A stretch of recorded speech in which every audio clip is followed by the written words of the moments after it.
오늘도 저희 영혼의 쉼터에 오신 여러분을 사랑하고 축복합니다.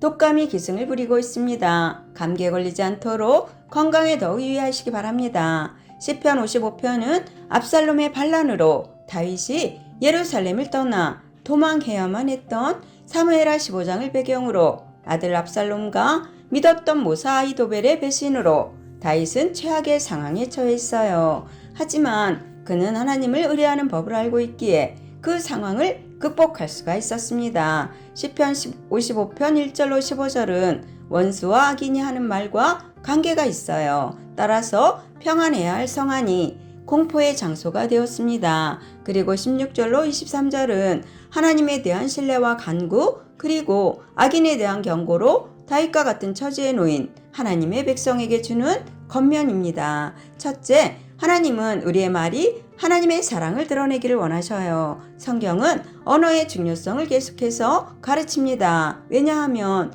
사람의 의도에 따라 사람을 살릴 수도 있고 죽일 수도 있는 것이 사람의 말이기 때문이에요. 요즘에는 말의 중요성이 더욱더 강조되는데 어떤 이들은 가상 공간에 익명성, 즉 자기 이름을 숨기고 하는 것이지요.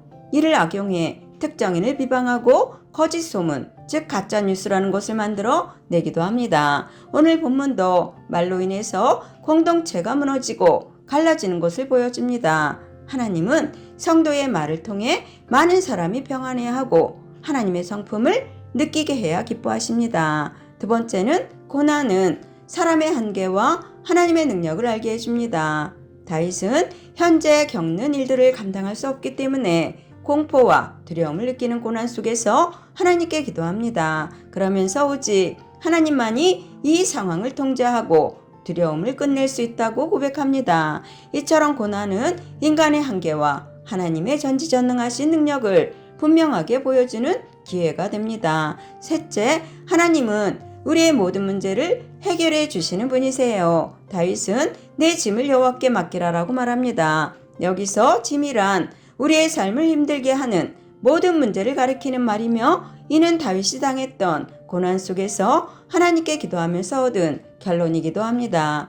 1절로 8절은 하나님만이 소망이 되신다라고 말합니다. 다윗은 하나님께 자기 기도를 들어달라고 외쳐요. 그가 당하고 있는 상황을 보면 하나님은 다윗에게서 숨으셨고 자기 기도에 응답하지 않으신다고 더구나 원수와 악인들이 악한 방법으로 압제와 박해를 가하니까 탄식만 나온다고 고백합니다. 오죽하면 비둘기같이 날개가 있으면 날아서 피하겠다라고 말함으로써 빠져나갈 수 없이 사방으로 포위된 상태를 말합니다. 지금 그는 승리가 아니라 하나님의 품 안에서 쉬고 싶은 마음뿐이에요. 그러나 그는 최선의 선택을 합니다. 바로 하나님을 찾은 것이지요.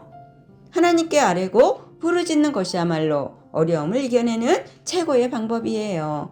9절로 15절은 헛된 것을 의지하지 말라고 말합니다. 이제 다윗은 사람들이 의지하는 것들이 무가치하게 되었다고 단식합니다. 사람이 도시를 만들고 성을 쌓는 이유는 그 안에 사는 사람들이 적의 공격을 효과적으로 막아내기 위함이었어요. 그러나 실제로 인생들의 역사를 살펴보면 적은 성 밖에 있던 것이 아니라 성 안에서 밤낮으로 강포를 행하고 서로 분쟁을 일으키는 사람들이었습니다. 안정과 평화를 위해 만든 성 안에 오히려 죄악과 재난이 도사리고 있었던 것입니다. 지금 다윗은 과거 친구였던 사람에게 배신을 당해 너무나 고통스럽습니다. 이처럼 사람은 자기를 위해 친구를 사귀지만 자기를 위해 만든 성이 밖의 세력에 의해 무너지는 것이 아니라 성 안의 분쟁으로 무너지는 것처럼 고통을 당할 때도 있어요. 그러나 참된 지혜를 가진 사람은 그 모든 것 위에 계시는 하나님을 믿음으로 신뢰하는 사람들이에요. 하나님이 아닌 세상의 그 어떤 것도 믿을 것이 못 된다는 것을 깨달아야 합니다. 16절로 19절은 하나님이 우리 기도를 들으신다고 말합니다. 다윗은 하나님이 자기의 기도를 들으시고 구원하실 것을 의심하지 않죠. 지금 다윗은 수많은 대적이 있지만 일일이 대응하지 않습니다. 그는 자신의 능력으로는 수많은 대적을 이길 수 없지만 하나님을 의지하면 대적하는 자가 아무리 많아도 하나님이 그들을 낮추실 거라고 노래합니다. 이것이 바로 수많은 전쟁터의 위험과 인생의 고초를 겪으면서 살아남은 비결이에요. 따라서 어려운 일을 당하더라도 흔들리지 않고 하나님 앞에 나아가 기도하는 자는 하나님이 베푸시는 평안을 누릴 수가 있습니다. 20절로 21절은 겉과 속이 다른 자를 말합니다. 다윗은 자기를 대적하는 자들은 하나님을 경외하지 않으며 자기 죄를 깨닫고 돌이키지 않는 자라며 하나님께 고발합니다. 이런 악한 자들의 대표적인 행동이 바로 배신입니다. 이스라엘 사람들에게 가장 중요한 덕목이나 삶의 가치는 바로 약속을 지키는 것이에요. 그러나 그들은 약속을 지키지 않는 겉과 속이 다른 두 가지 얼굴을 가진 자라고 고발합니다. 이처럼 감당할 수 없는 고통을 극복하는 유일한 비결은 하나님께 부르짖고 기도하는 것입니다.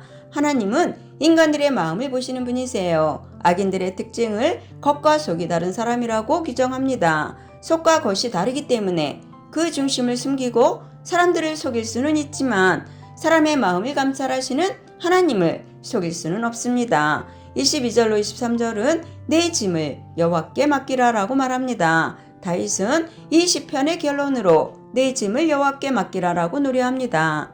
자기를 괴롭혔던 악인들을 어떻게 할까 골몰하지 말고 기도를 통해 모든 문제를 하나님께 맡기면 의인의 요동함을 허락하지 않으시는 하나님이 그들을 파멸의 구렁텅이에 빠뜨릴 것을 확신했어요.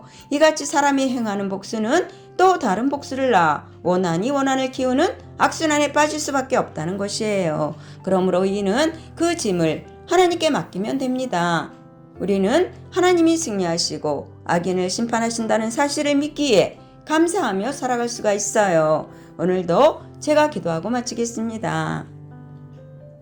인간의 생사화복을 주관하시는 하나님 감사합니다. 내 짐을 여호와께 맡기라고 말씀하신 아버지, 오늘도 시편 55편을 통하여 하나님만이 우리의 소망이심을 다시 한번 고백합니다. 우리도 자기 힘을 의지하려는 어리석음을 내려놓고 하나님께 우리의 모든 것을 맡기며 간구하는 지혜를 허락하여 주옵소서. 우리의 마음을 감찰하시는 하나님은 우리의 마음을 보시는 분이십니다. 헛된 것을 의지하지 말게 하시고 어려운 일을 당하더라도 흔들리지 말고 하나님 앞에 담대히 나아가 기도하는 영혼의 쉼터 가족들 모두 되게 하여 주옵소서. 날마다 하나님이 베푸시는 평안을 누리며 하나님과의 관계를 온전히 이루며 성령 충만한 삶으로 살아갈 수 있도록 인도하여 주옵소서. 우리에게 영원한 생명을 허락하신 예수님의 이름으로 감사하며 기도 올려드립니다. 아멘. 감사합니다.